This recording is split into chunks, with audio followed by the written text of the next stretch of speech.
2016 SLST যোগ্য যারা চাকরি পেয়েছিল, যোগ্য শিক্ষক, তাদের চাকরি ফেরানোর এক নতুন প্রচেষ্টা শুরু করেছেন।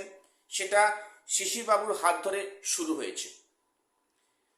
তো এটা একটা নিঃসন্দেহে ভালো উদ্যোগ। আমরা জানি যে সুপ্রিম কোর্টে এটা নিয়ে অলরেডি কিউরেটিভ ফাইল হয়েছে, এখন সেখানে আগামীতে শুনানি আছে। এখন যে প্রশ্নটা, যদি 2016 চাকরি ফেরে যোগ্য শিক্ষকেরা, তাহলে কি 2025 যে এসএলএসটি, এতে ফ্রেশারদের কোনো এফেক্ট পড়বে? এতে কি ফ্রেশারদের সিট সংখ্যা কমে যাবে? এটা নিয়ে অনেকে প্রশ্ন আছে, আমি আজকে সে নিয়ে আলোচনা করব। এবং পাশাপাশি আরেকটা বিষয়, যে 2025 এসএলএসটি যেখানে মানে টাইম লাইন ছিল 31শে আগস্টের মধ্যে, সেখানে কি ডেট কি 31শে ডিসেম্বর 2026 করা হবে? তার কি কর্মকাণ্ড শুরু করছে এই সরকার? আমি সেটা নিয়েও ডিসকাস করব। কাজেই ভিডিওটা স্কিপ করবে না, চ্যানেলটা সাবস্ক্রাইব করে রাখো এসএসসি, পিএসসি এবং গ্রুপ সি, গ্রুপ ডি গুরুত্বপূর্ণ আপডেট পাওয়ার জন্য। আজকে প্রথম বলি যে 2016 এসএলএসটি যারা যোগ্য চাকরি হারা, যাদের চাকরিটা আপাতত 31শে আগস্টের মধ্যে এখনো ভ্যালিড থাকছে না, সেখানে যদি না এক্সটেন্ড করা হয় সুপ্রিম কোর্টে গিয়ে, তাহলে এই যে যোগ্য শিক্ষক, এনাদের যে চাকরি ফেরাতে হবে এই দাবি ছিল, এখনো আছে এবং থাকাটা খুব স্বাভাবিক। কারণ একটা ব্যক্তি বা একটা মানুষ তার যোগ্যতা প্রমাণ দিয়ে চাকরি পেয়েছে, আবার সেখানে 8-9 বছর পরে আবার সেখানে পুনরায় যোগ্যতা প্রমাণ দিতে বললে সেক্ষেত্রে সমস্যা থাকতে পারে, সমস্যা হতে পারে। এবং এতে করে একটা নিঃসন্দেহে একটা সামাজিক সম্মান হানি, সম্মান নষ্ট। তো সেখানে এই আমরা সবাই চাই যে যোগ্যরা পুনরায় চাকরি ফিরে পাক।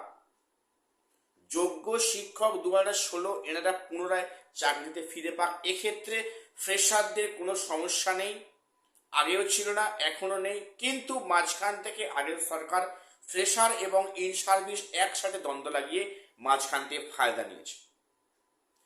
তো সেটা নিয়ে আসছি না। তো বিষয়টা যে 2016 যে পুনরায় চাকরি ফেরানোর একটা মানে চেষ্টা হচ্ছে, তো সেখানে সবাইকে একজোট হয়ে ইউনাইটেড হয়ে সেখানে ঝাঁপিয়ে পড়তে হবে। সেটা অবশ্যই একটা আইনি পদক্ষেপের মাধ্যমে সম্ভব। সেখানে কোনো ইমোশন, কোনো আবেগ কিন্তু কাজ করবে না। এগুলোই তখনই সম্ভব সেটা আইনি প্রক্রিয়ার মাধ্যমে।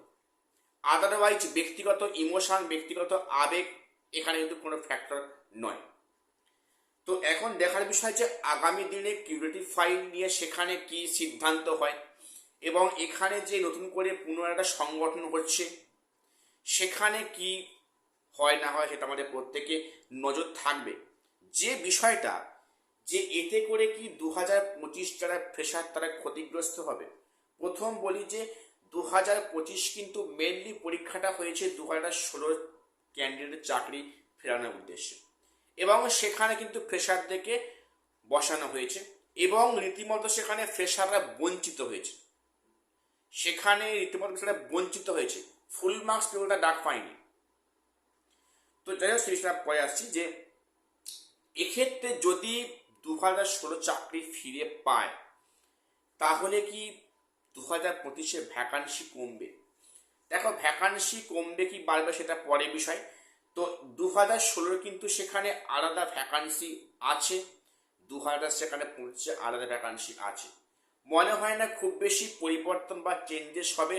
সব কিছু কিন্তু আইনি পদক্ষেপে সেটা ডিল করা সম্ভব। এবং যে সমস্ত ক্যান্ডিডেটরা 2025 ফ্রেশার ফুল মার্কস পেয়েও চাকরি পায়নি, তারা সেফ বঞ্চনার শিকার হয়েছে। কাজেই এখানে কিন্তু আইনি পদক্ষেপ আছে, এটা সম্ভব আইনি পদক্ষেপের মাধ্যমে। এখানে বললাম যেটা ব্যক্তিগত আবেগ, ইমোশন কোনো কাজ করবে না, এখানে আইনি পদক্ষেপে যা করা এখানে করতে হবে। তো এতে করে যোগ্যতা যদি চাকরি ফিরে পান, তাহলে মনে হয় না 2016 ক্যান্ডিডেটটা খুব বেশি ক্ষতিগ্রস্ত হবে বলে। কারণ সেখানে কিন্তু 16 সেখানে আলাদা ভ্যাকান্সি আছে বা ছিল। এইবারে যে বিষয়টা যে 2025 এসএলএসটির কি ডেডলাইনটা বাড়লো বা বাড়ছে আগামীতে, সরকার কি ভাবছে? দেখো, একটা কথা কিন্তু পরিষ্কার যে 2025 এসএলএসটি কিন্তু 31শে আগস্টের মধ্যে শেষ হবে না, এটা প্রায় পরিষ্কার।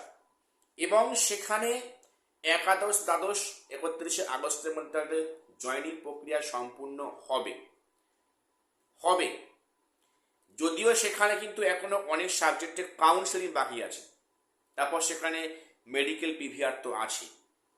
তো ধরে নিলাম যে 31শে আগস্টের মধ্যে হয়তো 11-12টা সম্ভব হবে। 9-10-এর এখনো 3টে সাবজেক্টের ভেরিফিকেশন বাকি আছে, ইন্টারভিউ সব বাকি আছে। 9-10-এ কিন্তু প্রক্রিয়াগুলো 31শে আগস্টের মধ্যে সম্ভব হবে না, প্লাস গ্রুপ সি গ্রুপটি সম্ভব হবে না। কাজেই এখানে সরকারকে বাধ্য হয়ে যেতে হবে সুপ্রিম কোর্টে যে এই ডেটটাকে এক্সটেন্ড করার জন্য, যে 31শে আগস্টের পরিবর্তে 31শে ডিসেম্বর না 31শে অক্টোবর, সেটা এখন এই মুহূর্তে ঠিক হয়নি। তবে হ্যাঁ, এ নিয়ে একাধিকবার কিন্তু রাজ্য থেকে দিল্লিতে যাওয়া হয়েছে, কথাবার্তা সম্ভবত শুনলাম হয়েছে, এবং এখানে আগামীতে হয়তো 31 এই হয়তো আগস্টের মধ্যে কিন্তু আগস্টের মধ্যেই ডেট এক্সটেন্ডের সম্ভাবনা আছে, এবং সেক্ষেত্রে এটা এক্সটেন্ড হবে এবং তার মধ্যে নিয়োগ সম্পূর্ণ হবে। এখনো অনেকে বলার চেষ্টা করছে যে 2025 নাকি এসএলএসটি নিয়োগ করবে না সরকার। এটা ভুল কথা। শিক্ষামন্ত্রী বারে বারে কিন্তু বলেছেন যে সে নিয়ে আমাদের দপ্তর বসে নেই, ভাবনা চিন্তা করছে, এবং সেখানে অবশ্যই কিন্তু 2025 নিয়োগ হবে, এ বিষয়ে কোনো সন্দেহ নেই। তোমরা চিন্তা করো না। 2000 যারা 25 ডাক পেয়েছো, 9 থেকে 11 যাদের নাম ওয়ালা হয়েছে, স্কুল ইউজ করেছো, কোনো সমস্যা নেই, চিন্তার কারণ নেই, তাদের নিয়োগ কিন্তু হচ্ছে। একটা বিষয় সন্দেহ তোমার আমার সবারই, যে সে এখনো কেন এসএসসি চেয়ারম্যান নিযুক্ত হননি, নেওয়া হয়নি। সেক্ষেত্রে তো একজন টেকনিশিয়ান নেওয়ার কথা ডিক্লেয়ার করেছেন গত 11/6 তারিখে, যে এসএসসি এক্সপার্ট লাগবেন যিনি টেকনিশিয়ানে কাজ করবেন। তাহলে এখনো এসএসসির কেন চেয়ারম্যান নিযুক্ত করা হচ্ছে না, সেই প্রশ্নের উত্তর অন্তত আমার কাছে ভাই নেই। চেয়ারম্যান নিযুক্ত কেন হননি সে বিষয়ে শিক্ষামন্ত্রী কিছু কথা বলেননি, বা কথা কোনো জানতে পারা যায়নি যে শিক্ষামন্ত্রী বা অন্যান্য কেউ বলছে না যে এখনো কেন এসএসসি চেয়ারম্যান নিযুক্ত হচ্ছে না। আর এটা না হলে পরে কিন্তু সমস্ত প্রক্রিয়াগুলো হবে না।